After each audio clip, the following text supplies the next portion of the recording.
Welcome dear friends. Today we will discuss about sympathomimetic agents, its definition and classification. In your examination, question will be asked in this manner. Define and classify sympathomimetic agents or adrenomimetic agents or adrenergic agonist agents.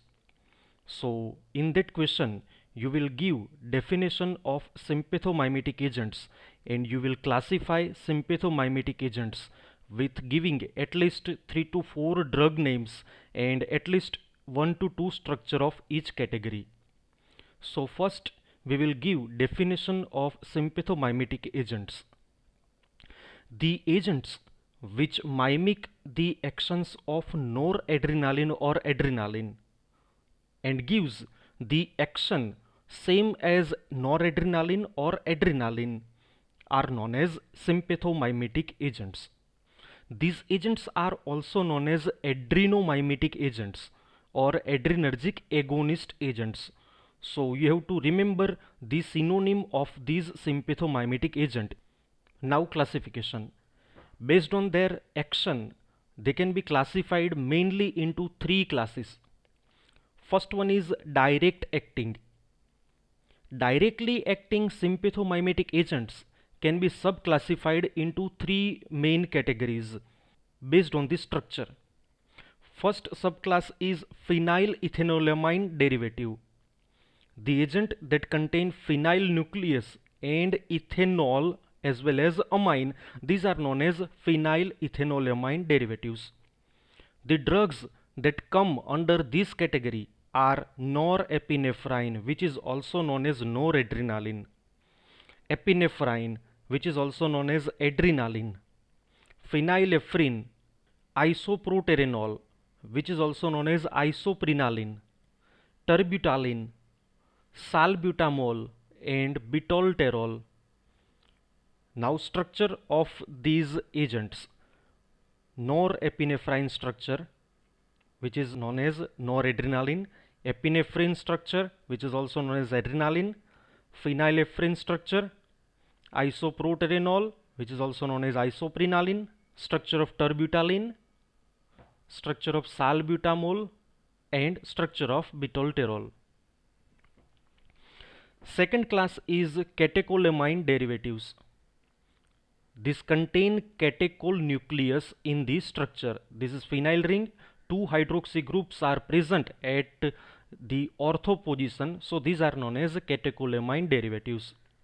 The drugs that come under this category are dopamine, methyl dopa, and dobutamine. Structure of the drugs.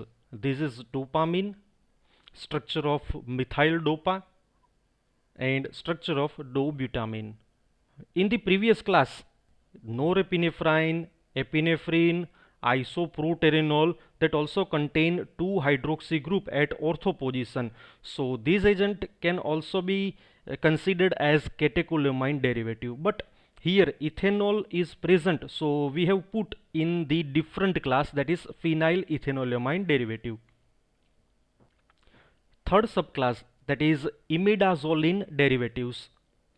The drug that come under this category are clonidine, nefazolin, oxymetazoline, and xylometazoline. This is structure of clonidine, nefazolin, oxymetazoline, and xylometazoline. In all this drug, imidazoline ring is present. In the imidazole, 2 double bonds are present, but here one double bond at this position is saturated. So whenever in the imidazole ring one double bond is saturated, the resultant ring will be known as imidazoline. So here this ring is known as imidazoline, and these drugs are known as imidazoline derivatives. So these were the directly acting sympathomimetic agents. Now second is indirect acting sympathomimetics. These agents can be subclassified into three different categories. First is phenylamine derivatives. The drug is hydroxyamphetamine. This is structure of hydroxyamphetamine. Second subclass is phenylethanolamine derivatives. The drug is pseudoephedrine. Here, this is the structure of pseudoephedrine. In the pseudoephedrine, the configuration of first carbon and second carbon is either 1s and 2s or 1r and 2r. That means the configuration is same. Either it will be S, that is sinister, or it will be R, that is rectus. Third subclass is cyclohexyl amine derivatives. The drug is propylhexedrine. Structure of propylhexedrine. Here cyclohexane ring is present. So these were indirectly acting sympathomimetic agents. Now last, third class is agents with mixed action. This can be subclassified into only one category, that is phenylethanolamine derivatives. The drugs are ephedrine and metaraminol. This is structure of ephedrine. In the ephedrine, the configuration of first and second carbon, that will be different. If configuration of first carbon is R, then the configuration of second carbon will be S. And if the configuration of first carbon is S, then the configuration of second carbon will be R. So in the ephedrine and pseudoephedrine structure is totally same, just configuration is different. Structure of metaraminol. This contain phenyl ring and ethanol amine nucleus. So this is all about definition and classification of sympathomimetic agents. So whenever question asked in your examination, you will mention all these things. We will meet again in the next lecture with another topic. Thank you for watching this video.